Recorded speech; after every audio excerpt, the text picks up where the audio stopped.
നമസ്കാരം. V9 ന്യൂസിലേക്ക് സ്വാഗതം. പ്രധാന വാർത്തകൾ നിങ്ങൾക്കായി സമർപ്പിക്കുന്ന Spinner Pipes, manufacturers of HDPE and PVC pipes. Think irrigation, think Spinner. Rahul tiles and sanitaries, Kovilakathumpadam, Kerala ബാങ്കിന് മുൻവശം, തൃശൂർ. വരവൂർ വേട്ടാണിയിൽ നിന്ന് മനുഷ്യ മനസാക്ഷിയെ വല്ലാതെ വേദനപ്പെടുത്തുന്ന വാർത്ത. പാടശേഖരത്ത് പന്നികൾ അടക്കമുള്ള വന്യമൃഗ വേട്ടയ്ക്കൊരുക്കിയ വൈദ്യുതഗണിയിൽ കുടുങ്ങി സഹോദരങ്ങൾക്ക് ദാരുണാന്ത്യം. പനംകുറ്റി കുളത്തിനു സമീപമുള്ള പാടശേഖരത്തിലാണ് മൃതദേഹങ്ങൾ കണ്ടെത്തിയത്. തളി പിലക്കാട് സ്വദേശികളായ രവീന്ദ്രൻ, സഹോദരൻ അരവിന്ദാക്ഷൻ എന്നിവരാണ് ദുരന്തത്തിനിരയായത്. മൃതദേഹങ്ങൾക്ക് സമീപത്ത് നിന്ന് പന്നിയുടെ ജഡവും കണ്ടെത്തി. കെണിയൊരുക്കാൻ സ്ഥാപിച്ച സാധന സാമഗ്രികൾ പിടിച്ചെടുത്തു. പന്നി വേട്ടക്കാർക്ക് വേണ്ടി ഊർജിത അന്വേഷണവുമായി അധികൃതർ.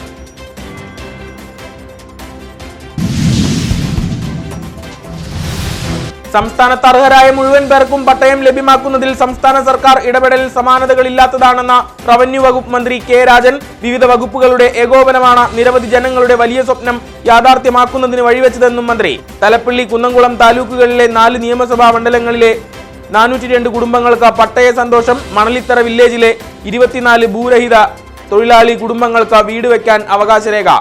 എല്ലാവർക്കും ഭൂമി, എല്ലാ ഭൂമിക്കും രേഖ, എല്ലാ സേവനങ്ങളും സ്മാർട്ട് മുദ്രാവാക്യം.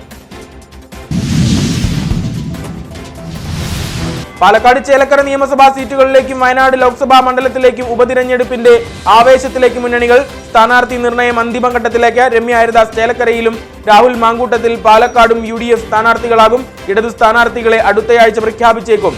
BJPയും സ്ഥാനാർത്ഥി നിർണയ ചർച്ചകൾ പൂർത്തിയാക്കുന്നു. ADGPയുമായി ബന്ധപ്പെട്ട വിഷയത്തിൽ CPIയിൽ ഒരു അഭിപ്രായ ഭിന്നതയുമില്ലെന്ന റവന്യൂ വകുപ്പ് മന്ത്രി കെ രാജൻ. ഐക്യകണ്ഠേനയാണ് പാർട്ടിയിൽ തീരുമാനങ്ങൾ എടുക്കുന്നത് എന്നും മന്ത്രി. ADGPയുമായി ബന്ധപ്പെട്ട വിഷയത്തിൽ CPIക്ക് അതിശക്തമായ നിലപാട്. പാർട്ടി സെക്രട്ടറിക്കെതിരെ ഒരു നീക്കവുമില്ലെന്നും വെളിപ്പെടുത്തൽ. തൃശൂർ വീണ്ടും ലഹരി മാഫിയയുടെ കേന്ദ്രമാകുന്നതായി റിപ്പോർട്ട്. ഗുരുവായൂർ കോട്ടപ്പടിയിൽ വൻ ലഹരിവേട്ട. 20 കിലോ കഞ്ചാവും 2 കിലോ ഹാഷിഷ് ഓയിലുമായി 4 പേർ പിടിയിൽ. വാഹനത്തിനുള്ളിലെ സ്പീക്കറിൽ കവറുകളിലായാണ് കഞ്ചാവ് ഒളിപ്പിച്ചിരുന്നത്. വടക്കാഞ്ചേരി നഗരസഭയിലെ മുണ്ടത്തിക്കോട് മേഖലയെ കീഴടക്കി ഒച്ചുകൾ.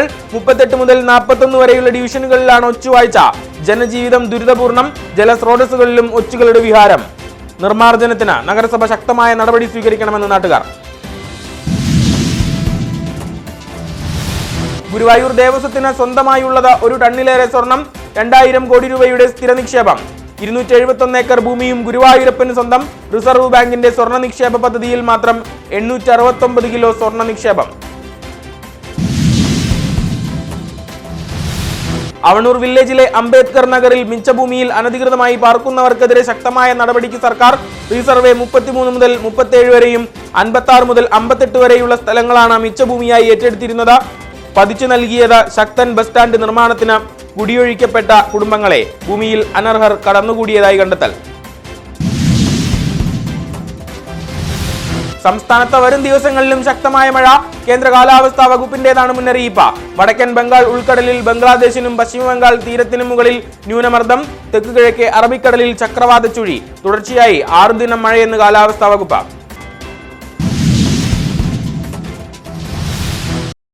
ആകാശവാണി മുൻ വാർത്താ അവതാരകൻ M രാമചന്ദ്രൻ അന്തരിച്ചു. കൗതുക വാർത്തകളിലൂടെ മലയാളി മനസ്സിൽ ചിരപ്രതിഷ്ഠ നേടിയ രാമചന്ദ്രന്റെ വിയോഗം. 91-ാം വയസ്സിൽ സാക്ഷി എന്ന ടെലിവിഷൻ പരിപാടിയുടെ ശബ്ദമായും രാമചന്ദ്രൻ ജനഹൃദയം കീഴടക്കി.